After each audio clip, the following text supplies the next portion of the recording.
Come back class 10th। Now इस part में हम लोग आगे की चीज़ें कंटिन्यू करेंगे। लास्ट पार्ट में हम लोगों ने देखा कि कैसे ट्रांसपोर्टेशन में रोडवेज एंड रेलवेज हेल्प करते हैं आपके गुड्स को ट्रांसपोर्ट करने के लिए।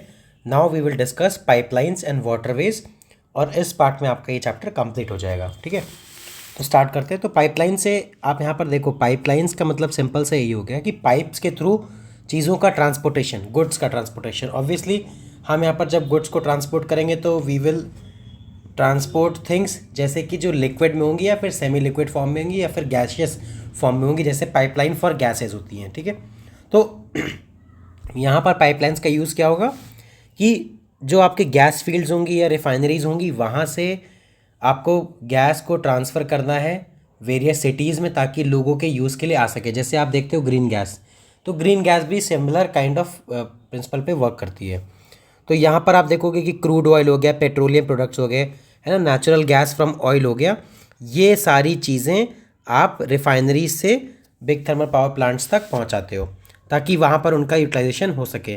फिर साथ ही साथ आप देखोगे कि सॉरी, सॉलिड्स जो होंगे उनको भी ट्रांसपोर्ट कर सकते हैं ऑन अ कंडीशन स्लरी के फॉर्म में। स्लरी क्या होगा कि देखो आप, उसमें क्या होता है कि जैसे आपने स्लर्पी पिया होगा ना, जैसे आप पीते हो गर्मियों के टाइम पर, जिसमें आइस थोड़ी ज़्यादा से थोड़ी थिक सा होता है, शेक नहीं होता है वो, बट एक थिक टाइप का आइस होता है ना, जिसमें आप कोई अलग अलग फ्लेवर्ड चीज़ें रहती हैं। तो उसी तरीके से स्लरी भी होता है।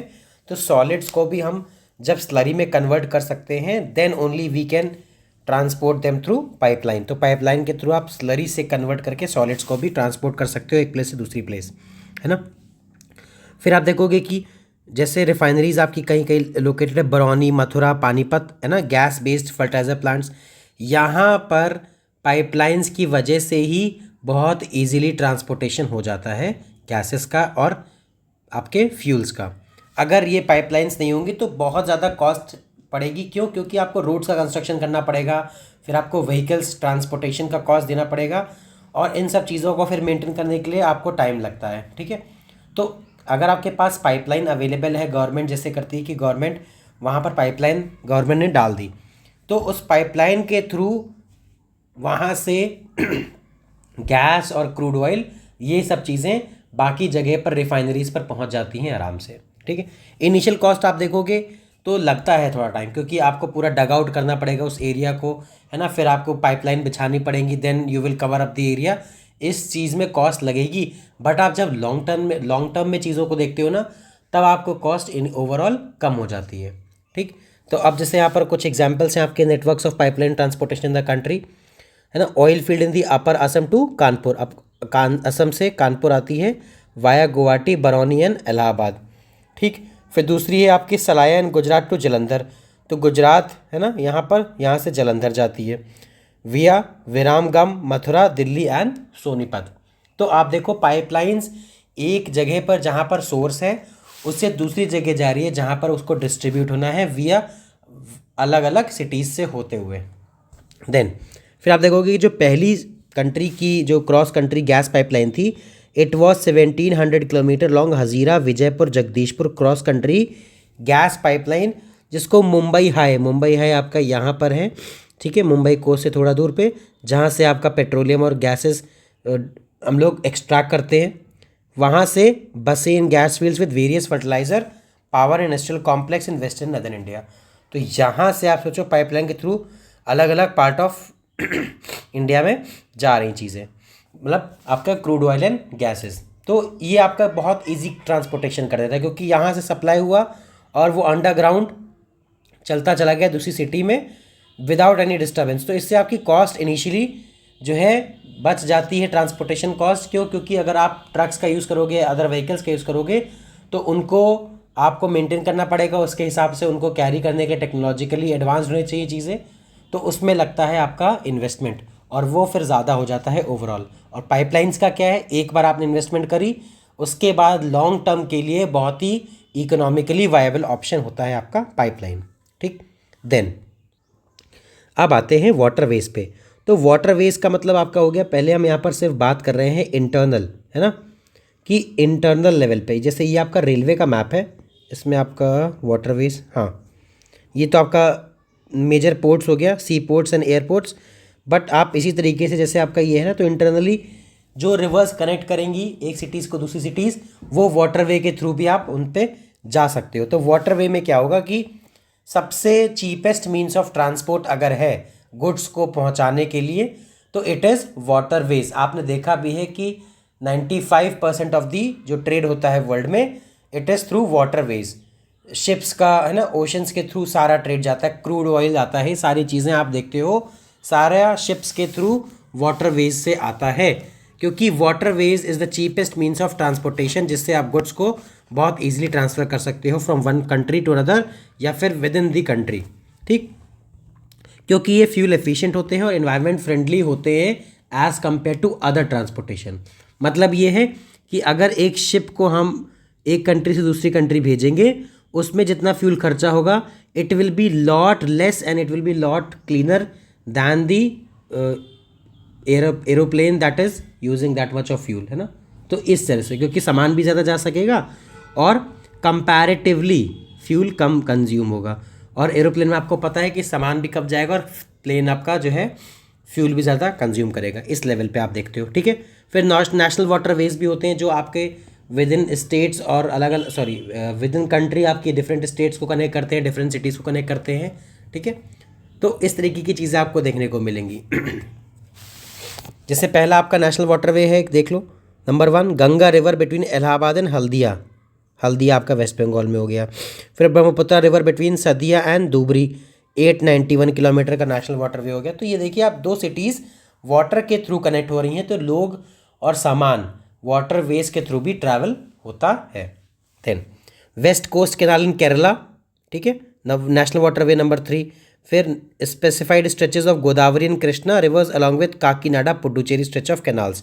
तो कैनाल्स हो गए आपके आर्टिफिशियली मेड होते हैं, एंड रिवर्स, इनका यूज़ करके वाटरवे का बहुत अच्छे से transportation of goods and people होता है विद इन दी कंट्री, एक सिटी से दूसरी सिटी, एक स्टेट से दूसरे स्टेट्स, ठीक।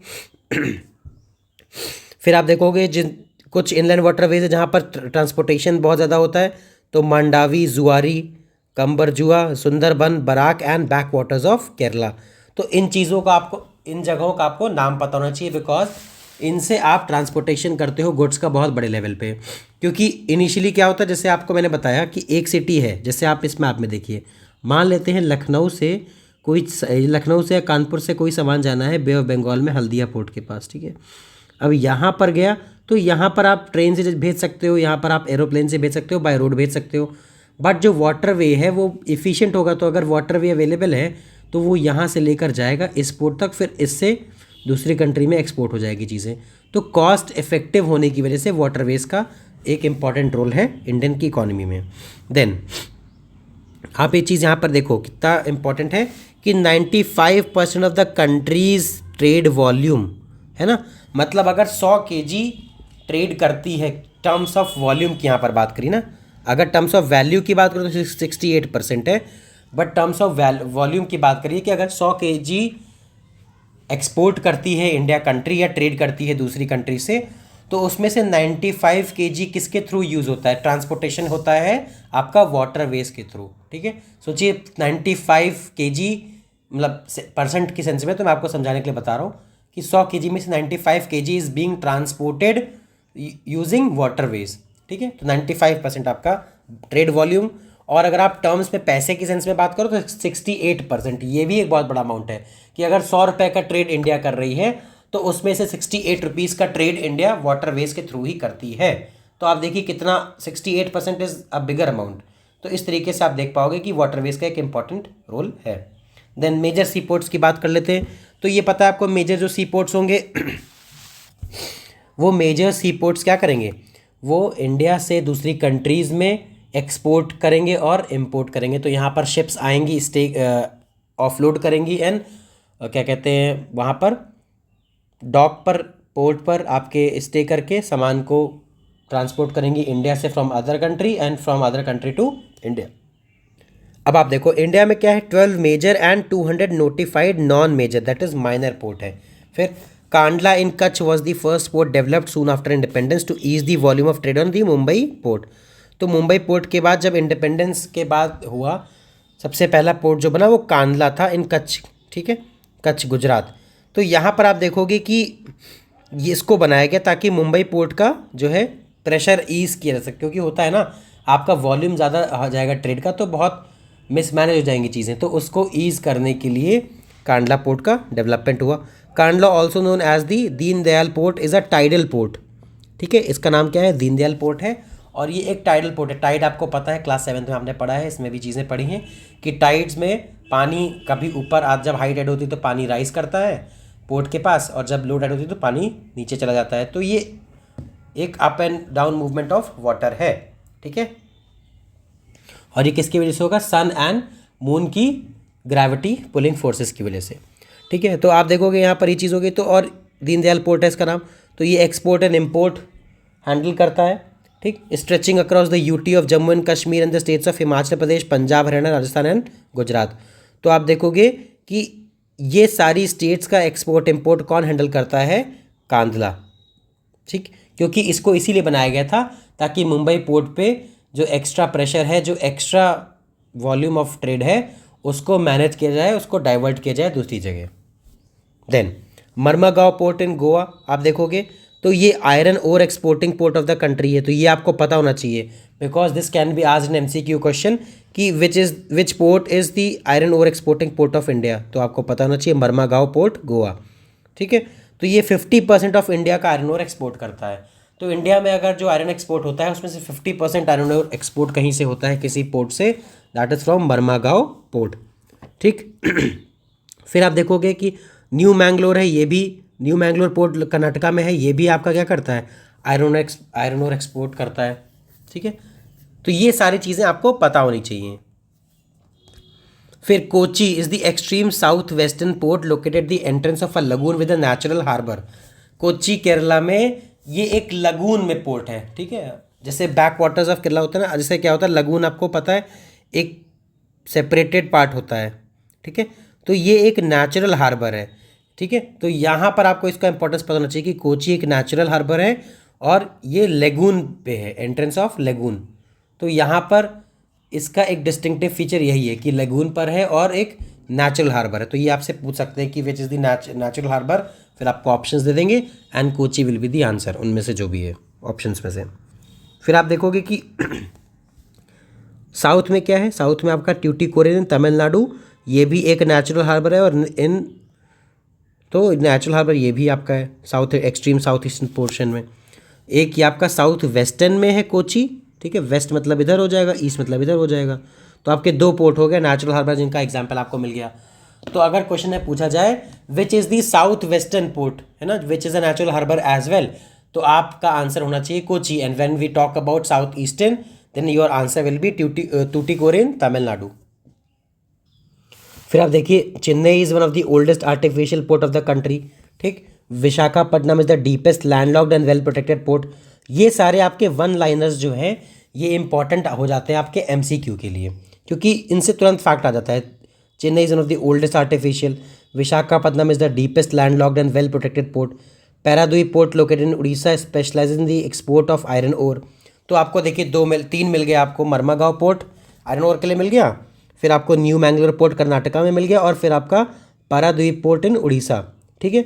फिर आपका Kolkata is an inland riverine port, मतलब ये रिवर पर है, इनसाइड है, ये ओशन पर नहीं है, ये इनसाइड है। तो कोलकाता एक आपका इनलैंड रिवरीन पोर्ट है। इस तरीके से ये जो पोर्ट के नाम है और उनकी जो स्पेसिफिक कैरेक्टरिस्टिक है ये आपको पता होना चाहिए। देन अब आते हैं एयरवेज पर। तो एयरवेज में आप देखो कि एयरवेज क्या है, is the fastest most comfortable and prestigious mode of transport. बिल्कुल सही बात है, फास्टेस्ट चाहिए, और में रेलवेज हो, आपका रोडवेज हो, आपका वाटरवेज हो, तो इन सब में आप देखो कि सबसे फास्टेस्ट कौन है, आपका airway. And it is the most comfortable as well, क्योंकि टाइमली के अलावा आपको मतलब विद इन फ्यू आवर्स पहुंचाता है जगह पर, और आप एकदम कंफर्टेबल तरीके से जा सकते हो, जिसका कंफर्ट आपको बाकी लेवल पे नहीं मिलेगा। बाकी जगह लेवल कंफर्ट मिलेगा तो आपको टाइम लगेगा, है ना। तो ओवरऑल पर्सपेक्टिव से आपका एयरवेज इज़ दी बेस्ट, ठीक है। और इसमें आपको माउंटेन है, ओशंस है, रिवर है, स्वॉम्प है, कुछ भी है, एयरवेज में इट डज़ नॉट मैटर, वो आपको पता है, सीधे आपको फ्लाई करके जाना है। तो माउंटेन्स और वो सब चीज़ों को ईजिली क्रॉस कर सकते हैं। ठीक, तो इंडिया में आप देखोगे कि पवन हंस हेलीकॉप्टर है, वो हेलीकॉप्टर सर्विस प्रोवाइड करती है to ONGC corporation and its offshore operations. तो ONGC क्या है? Oil and natural gas corporation जो है, ONGC oil and natural gas corporation, ये किसको यूज़ करती है? पवन हंस एक कंपनी है प्राइवेट। तो इनको मुंबई से वहाँ तक पहुँचाने के लिए, अब देखिए आप वाटरवेज से भी जा सकते हो लेकिन उसमें टाइम लगेगा, बट क्या करते हैं लोग? यूज़ करते हैं एयरवेज का। तो हेलीकॉप्टर सर्विसेज कौन प्रोवाइड करता है? पवन हंस, ताकि डिफ़िकल्ट एरियाज़ में, इनएक्सेसिबल एरियाज़ में ये ONGC पहुंच सके और अपना काम को कंटिन्यू करे। ONGC का काम क्या है?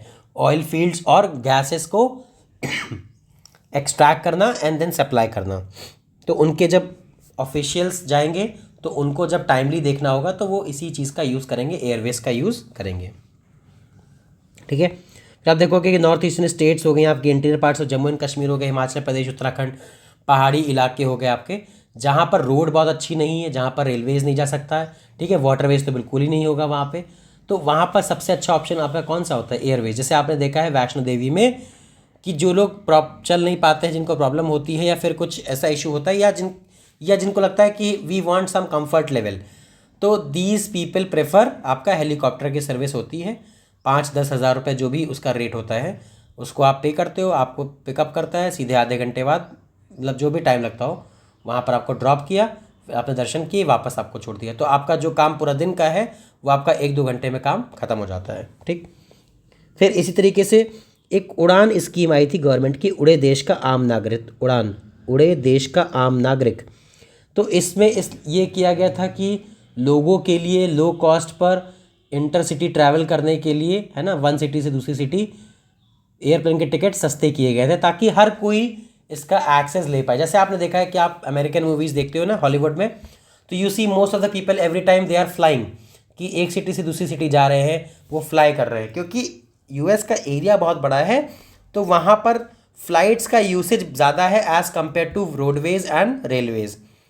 तो आप देखते हो कि वहाँ पर बहुत फ्रीक्वेंटली लोग जो है अपना एयरवेज को यूज़ करते हैं, है ना। एक सिटी जैसे न्यूयॉर्क से लॉस एंजलिस जा रहे हैं तो वो थाउजेंड्स ऑफ किलोमीटर्स का डिस्टेंस है बीच में, तो पीपल प्रेफर कि हम एरोप्लेन से जाएंगे, देन इट इज़ एफिशिएंट और टाइम भी हमारा बचेगा।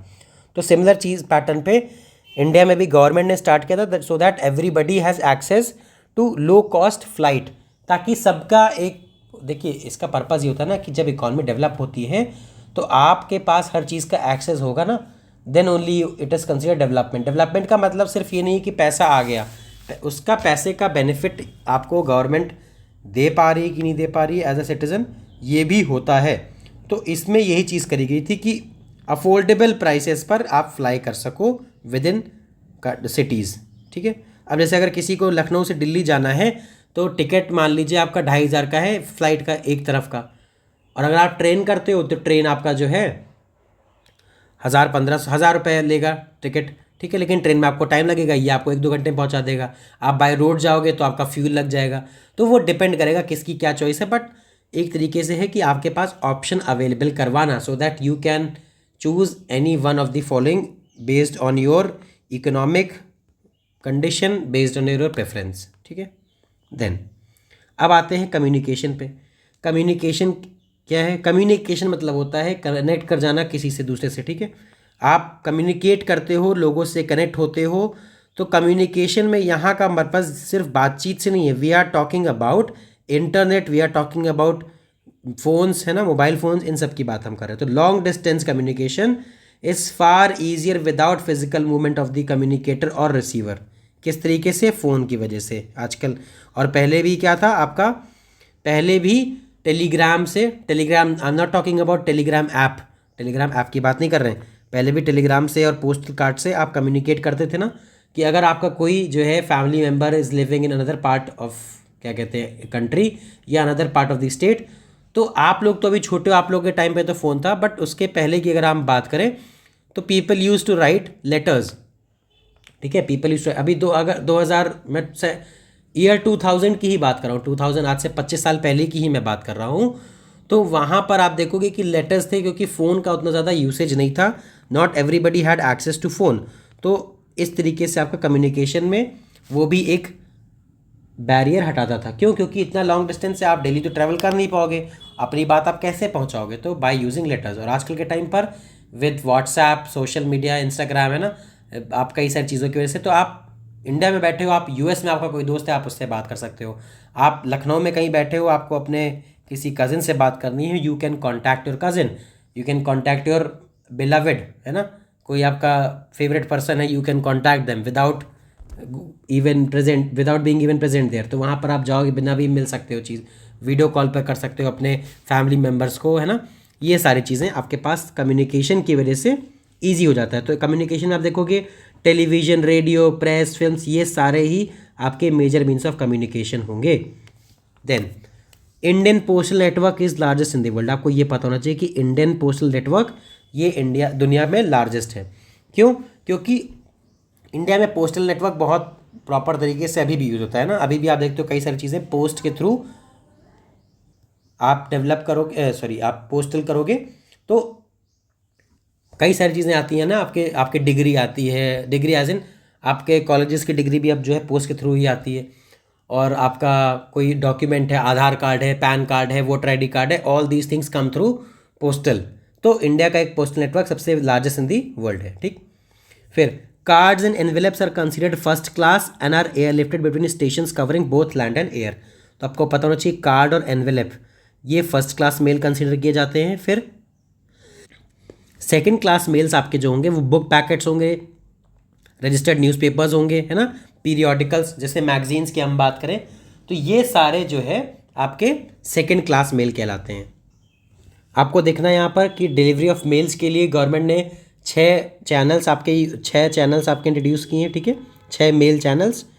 तो वो उनको बोलेंगे Rajdhani channel, metro channel, green channel, business channel, bulk mail channel and periodical channel. इनका पर्पज़ ये होता है कि ये एक पर्टिकुलर चीज़ को कैरी करते हैं। जैसे अगर मान लीजिए हम पीरियोडिकल चैनल की बात करें तो इसमें क्या होगा कि मैगजीन्स और सब्सक्रिप्शन वाले, जैसे आपकी कॉमिक बुक्स का सब्सक्रिप्शन हो गया, तो ये सब आपको भी पोस्ट के थ्रू मिलता है। ठीक है, तो पीरियोडिकल चैनल में क्या होगा कि उसके लिए अलग तरीके से पैकेजिंग होगी, उसकी प्रॉपर अलग जो है कैटेगराइजेशन होगा इस तरीके से, ताकि जब आपका सामान जो जा रहा है वो प्रॉपरली कैटेगराइज्ड हो, तो वो ईजी हो जाए जब लोकेशन पर पहुंचे आइडेंटिफाई करना। अदरवाइज आप सबको एक ही तरीके से अगर पैक करोगे या चीज़ों को करोगे, कोड करोगे, बार कोडिंग करोगे, वॉट एवर दे डू, तो उससे क्या होगा, कन्फ्यूजन होगा। तो इसीलिए एवरीथिंग इज सेपरेटेड। तो इसीलिए यहाँ पर आपको 6 मेल चैनल्स देखने को मिलेंगे। Mail channels, MAIL, in male channels की बात कर रहा हूँ मैं। देन फिर आप देखोगे कि इंडिया में जो है it is one of the largest telecom network in Asia. आपको ये पता है, ये तो STD फ़ोन की बात कर रहे हैं इस वाले की, बट आप इंटरनेट यूसेज में भी India one of the largest countries है, जहाँ पर इंटरनेट का यूसेज बहुत ज़्यादा है, फ़ोन का यूसेज बहुत ज़्यादा हो गया है। तो आपको ये चीज़ भी समझनी है। Then mass communication provides entertainment and creates awareness among people about various national programmes. तो ये आपको पता है, सिंपल सी बात, कि मास कम्युनिकेशन जो है वो क्या करता है, वो अवेयरनेस लोगों में बताता है। जैसे क्या कि न्यूज़पेपर का काम है, न्यूज़पेपर क्या करता है, आपको आपकी सिटी की न्यूज़ देता है, आपको आपकी कंट्री की न्यूज़ देता है ना। तो ये सारी चीज़ें मास कम्युनिकेशन में आती हैं। अब आपका सोशल मीडिया भी एक फॉर्म ऑफ मास कम्युनिकेशन है। देखिए वर्ड समझिए, मास कम्युनिकेशन, है ना, दादा चलते तो मास वाला मास नहीं है, ये आपका नागार्जुन वाला मास नहीं है। ये मास मतलब हो गया पब्लिक, MASS, ये पब्लिक वाला मास हो गया। कम्युनिकेशन मतलब उनसे कम्युनिकेट करना, बात बताना, तो पब्लिक से कम्युनिकेट करना, दैट इज़ मास कम्युनिकेशन। तो इसमें आपका रेडियो आ जाएगा, टेलीविज़न आ जाएगा, न्यूज़पेपर आ जाएगा, सोशल मीडिया आ जाएगा, मैगजीन्स आ जाएंगी, बुक्स आ जाएंगी। क्यों? क्योंकि इनसे पब्लिक तक बात पहुंचाई जाती है। जैसे यूट्यूब, मैं आपको अपनी बात पहुंचा रहा हूँ, it is also a form of mass communication. मैं आपके साथ इंटरेक्ट कर रहा हूँ, मैं आपको पढ़ा रहा हूँ, तो all these things form part of mass communication. ठीक है, फिर तो ये चीज़ आपको देखने को मिलेगी। ठीक है, फिर India is the largest producer of feature films in the world and producer short films. तो ये सारी बेसिक सी चीज़ें कि इंडिया में बहुत ज़्यादा फीचर फिल्म्स बनती है, शॉर्ट फिल्म्स बनती हैं, ये आपको पता ही है। इंडिया में लोग मूवीज़ बहुत देखते हैं। ठीक है, तो ये एक important form of mass communication ये भी हो जाएगा, बट लोग उसमें से क्या सीखते हैं ये तो लोगों की गलती होती है ना। वो टॉपिक पे कभी और डिस्कस करेंगे, वरना क्लास लंबी हो जाएगी आपकी। ठीक है, फिर आप आते हैं इंटरनेशनल ट्रेड पे। इंटरनेशनल ट्रेड का मतलब क्या हो गया, 2 कंट्रीज़ के बीच में ट्रेड।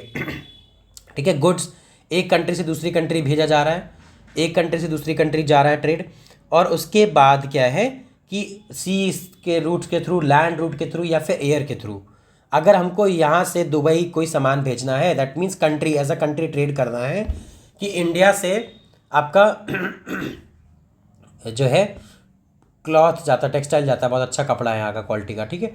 या फिर आप देखोगे कि सऊदी अरेबिया से आपका ऑयल आता है, तो वो सब आप देखते हो कि बाय सी रूट आता है। तो ये क्या हो गया, ये ट्रेड हो गया दो कंट्री के बीच में, एक्सचेंज ऑफ गुड्स, इसी को बोलेंगे ट्रेड। तो exchange of goods among people, states and countries is refer to as trade, ठीक है। ये दो कंट्री के बीच में होगा तो इंटरनेशनल ट्रेड बोल देंगे। अगर दो लोगों के बीच में विद इन द कंट्री होगा तो नेशनल ट्रेड हो जाएगा, वो नॉर्मली ट्रेड भी आप बोल सकते हो, ठीक। और जितना ज़्यादा किसी कंट्री का ट्रेड एडवांस होता जाएगा, मतलब बढ़ता जाएगा, एक्सपोर्ट बढ़ता जाएगा, इंपोर्ट बढ़ता जाएगा, आपका जनरली एक्सपोर्ट बढ़ता जाएगा, तो वो कंट्री की इकोनॉमिक प्रॉस्पेरिटी के बारे में बताता है। कैसे, आप जितना ज़्यादा सामान दूसरे को दोगे, दूसरे तक पहुंचाओगे, दैट मीन्स आपका प्रोडक्ट का वहाँ पर डिमांड है, यू आर सप्लाइंग, जो वहाँ पर डिमांड है, तो उससे क्या हो रहा है कि आपकी इकोनॉमिक वैल्यू बढ़ रही है ना। अगर मैं आपसे कहूँ कि मान लीजिए एक कोई प्रोडक्ट आपने बनाया, ठीक है, किसी चीज़ का आपने बिजनेस स्टार्ट किया, आपने कोई बेकरी प्रोडक्ट स्टार्ट किया, उसकी डिमांड बढ़ गई, लोग उसको खरीद रहे हैं, तो इसका मतलब क्या, आपका ट्रेड बढ़ रहा है ना, आपकी डिमांड सामान की बढ़ रही है, दैट मीन्स आप धीरे धीरे और पैसा कमाने लगोगे। सेंस ये हो गया। तो सिमिलर केस होगा आपका कंट्री में, ठीक है। फिर एक्सपोर्ट एंड इम्पोर्ट होता है। एक्सपोर्ट मतलब बाहर भेजना सामान, इम्पोर्ट मतलब वहाँ से सामान अपनी कंट्री में लेके आना। अब इन दोनों के बीच में जो बैलेंस ऑफ ट्रेड बोलेंगे इसको, ठीक है। मतलब एक्सपोर्ट और इम्पोर्ट, कुछ आप एक्सपोर्ट करोगे, कुछ आप इम्पोर्ट भी करोगे, तो दोनों के बीच का एक जो बैलेंस ऑफ ट्रेड बोला जाता है, दोनों के बीच के ट्रेड का जो बैलेंस होगा उसको बोलेंगे बैलेंस ऑफ ट्रेड। कि एक्सपोर्ट, अब किसी का एक्सपोर्ट ज़्यादा है तो आप बोलोगे कि फेवरेबल बैलेंस ऑफ ट्रेड है। मान लीजिए इंडिया और यूएस की बात करें तो इंडिया एक्सपोर्ट ज़्यादा करता है। एग्जाम्पल के लिए इंडिया मान लीजिए एक्सपोर्ट ज़्यादा कर रहा है, $30 बिलियन का इंडिया एक्सपोर्ट कर रहा है फॉर एग्जाम्पल, तो एक्सपोर्ट $30 बिलियन का हो गया। आपका इंपोर्ट कर रहा है $10 बिलियन, मतलब $10 बिलियन खर्चा करके खरीद रहा है सामान और $30 बिलियन का सामान बेच रहा है। तो $30 बिलियन आए और $10 बिलियन बेचे तो $20 बिलियन बचे ना, तो $20 बिलियन जो है आपका, वो आपके बचे फेवर में, तो उसको बोलेंगे फेवरेबल ट्रेड ऑफ बैलेंस। फिर अगर आप ये चीज़ देखो, अगर ये चीज़ उल्टी हो जाए कि इंडिया क्या कर रहा है, $30 बिलियन का इंपोर्ट कर रहा है यूएस से और $10 बिलियन का एक्सपोर्ट कर रहा है, मतलब $10 बिलियन का सामान यूएस को बेच रहा है और $30 बिलियन का यूएस से खरीद रहा है, तो देखो $20 बिलियन इंडिया को एक्स्ट्रा पे करने पड़ रहे हैं ना, क्योंकि $10 बिलियन का उनका एक्सपोर्ट हो रहा है, इंपोर्ट आपका $30 बिलियन का हो रहा है, तो $20 बिलियन उनको एक्स्ट्रा पे करने पड़ रहे हैं। तो ये क्या हो जाएगा, ये हो जाएगा अनफेवरेबल बैलेंस ऑफ ट्रेड किसी कंट्री के लिए। और सिमिलर केस में अगर आप देखोगे कि जिसका इंपोर्ट ज़्यादा होगा कंट्री का, एक्सपोर्ट कम होगा, उसको बोलेंगे अनफेवरेबल ट्रेड ऑफ बैलेंस। जिसका एक्सपोर्ट ज़्यादा होगा, इंपोर्ट कम होगा, उस कंट्री के लिए बोलेंगे फेवरेबल ट्रेड ऑफ बैलेंस। मतलब आप पैसा ज़्यादा कमाओगे तो वो आपके फेवर में है, सिंपल सी बात। जो आप पैसा कमाओगे ज़्यादा तो आपके फेवर में है, तो वो फेवरेबल हो जाएगा। आप पैसा नहीं कमाओगे, खर्चा ज़्यादा करोगे, तो वो अनफेवरेबल हो जाएगा, ठीक है। तो इस तरीके की चीज़ आपको देखने को मिलेंगी। तो कमोडिटीज़ जैसे इंडिया में क्या क्या इंपोर्ट होती हैं, पेट्रोलियम होगा, है ना, James, jewellery, chemicals, product, base metals, electronic items, machinery, agriculture के प्रोडक्ट्स, ये सारी चीज़ें। और एक्सपोर्ट क्या करते हैं हम लोग, एक्सपोर्ट भी ज्वेलरी, केमिकल्स, मतलब आप ओवरऑल देखो कि सिमिलर चीज़ें होती हैं, बट वो कुछ ना कुछ क्वालिटी पर्सपेक्टिव से या फिर कुछ डिमांड के पर्सपेक्टिव से चीज़ें चेंज होती रहती हैं। तो आप इंपोर्ट एक्सपोर्ट करते हो, डिपेंड करता है कि सामने वाली कंट्री की डिमांड क्या है, आपके पास ऑप्शंस क्या है, आपकी क्या डिमांड है, उस बेसिस पर ट्रेड ऑफ बैलेंस बना रहता है। Then tourism as a trade. अब लास्ट चीज़ पर आते हैं, टूरिज्म एज अ ट्रेड। इसका मतलब क्या हुआ कि टूरिज्म भी एक ट्रेड का पर्सपेक्टिव अब बन गया है इन रिसेंट टाइम्स। कि जैसे इंडिया में लोग आएंगे, अब लोग आ सकते हैं कई वजहों से। एक तो आ सकते हैं कि आपके यहाँ पर इंडिया में कई सारे मॉन्यूमेंट्स हैं, उनको ऑब्जर्व करने, कल्चरल टूरिज्म के लिए आ सकते हैं कि इंडिया में फेस्टिवल्स होते हैं, होली, दिवाली, है ना, ये सारे आपके फेस्टिवल्स को ऑब्जर्व करने लोग आते हैं, एंजॉय करने आते हैं, चीज़ों को देखने आते हैं, ठीक। एक होता है हेरिटेज टूरिज्म, हो गया आपका कि जो मैंने आपको मॉन्यूमेंट्स के बारे में बताया कि लोग अलग अलग मॉन्यूमेंट्स की प्लेसेस जाकर विजिट कर रहे हैं, ठीक है। तो ये सारी चीज़ें आपको देखनी है कि ये सब टूरिज्म का पार्ट होगा। फिर होगा कल्चरल टूरिज्म, मेडिकल टूरिज्म होता है एक। मेडिकल टूरिज्म का मतलब कि लोग यूएस से, जो एक्चुअली में इंडिया में होता भी है, मेडिकल टूरिज्म का मतलब होता है कि लोग किसी एक अच्छी कंट्री से आ रहे हैं दूसरी कंट्री में जहाँ पर मेडिकल कॉस्ट कम है कंपेयर टू दैट उनकी होम कंट्री। जैसे यूएस से लोग, काफ़ी लोग यूएस से, रशिया से, यहाँ से, मतलब काफ़ी जगहों से इंडिया आते हैं फॉर मेडिकल पर्पजेस, क्योंकि इंडिया में क्या है, as compare to their country medical की कॉस्ट कम है। ठीक है, मान लीजिए किसी का हार्ट का ऑपरेशन होना है तो यूएस में अगर वो 40 लाख रुपए लग रहा है तो इंडिया में 10 ही लाख लगेगा, तो उसका 30 लाख सेव हो गया, है ना। इस तरीके की चीज़ें होती है, एग्जाम्पल के लिए आपको बताया। तो this is known as medical tourism, कि मेडिकल पर्पजेज से आ रहे हैं यहाँ पर। ठीक है, जैसे आपने अगर एक मूवी देखी होगी बेबी, अक्षय कुमार की एक मूवी आई थी बेबी 2015 में, उसमें आपने देखा था ना कि कैसे उसको जो है, जो पर्सन होता है लास्ट में, जो आपका टेररिस्ट का हेड होता है, उसको इंडिया ला रहे होते हैं बाय फ्लाइट, तो क्या दिखाते हैं, मेडिकल टूरिज्म दिखाते हैं कि उनकी एक मेडिकल कंडीशन है तो वो इंडिया मेडिकल उससे जो है आ रहा है पर्पज़ से।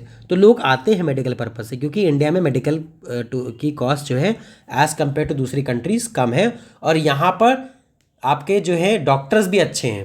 तो ये आपको समझना है चीज़ें कि डॉक्टर्स भी अच्छे हैं और कॉस्ट भी कम है, तो इस वजह से लोग यहाँ पर आते हैं। अब कोई पाकिस्तान नहीं चला जाएगा कि पाकिस्तान में जा रहा है किसी एक हिंटरलैंड एरिया में। ठीक है, ये सब चीज़ें हैं। तो आप देखोगे कि कंट्री में आपको हर जगह ट्रेड के लिए चीज़ें अवेलेबल हैं। तो टूरिज़्म में भी एक बहुत ज़्यादा पोटेंशियल है, क्योंकि टूरिज़्म में आप कई सारा पैसा अर्न करते हो। जब लोग आते हैं इंडिया घूमने, ताजमहल कोई आया घूमने, कोई आपके कैलाशनाथ टेम्पल आया, एलोरा केव्स आया, है ना, एलिफेंटा केव्स आया, तो people will spend their money in India. उससे क्या होगा, इकोनॉमी में पैसा जनरेट होगा, लोगों को जॉब मिलेगी, गाइड्स के पास जाएंगे, गाइड्स को पैसा देंगे, गाइड्स को मान लीजिए गाइड्स को 1000 रुपये दिया, गाइड्स ने चार्ज किया, फिर वहाँ पर उन्होंने कुछ खाया, होटल में स्टे किया, ये सारी चीज़ें, तो उन्होंने पूरा पैसा इंडिया में खर्च किया। तो उससे क्या होता है, पैसा इंडिया में आ रहा है और फिर उस पैसे से हम सबका बेनिफिट हो रहा है इन इकोनॉमी। ठीक है, तो ये आपका चैप्टर कंप्लीट हो गया है आपका। इसके साथ ज्योग्राफी का सिलेबस इज कंप्लीटेड, है ना। अब हम लोग इसके बाद सिविक्स की चीज़ें स्टार्ट करेंगे और फिर हम लोग रैपिड रिवीजन के वीडियोस भी मैं बना दूंगा, तो आपको जल्दी से पूरा चैप्टर कंप्लीट करने में आसानी हो जाएगी। Thank you class, have a wonderful day. कोई आपका सजेशन होगा तो please do comment. Thank you.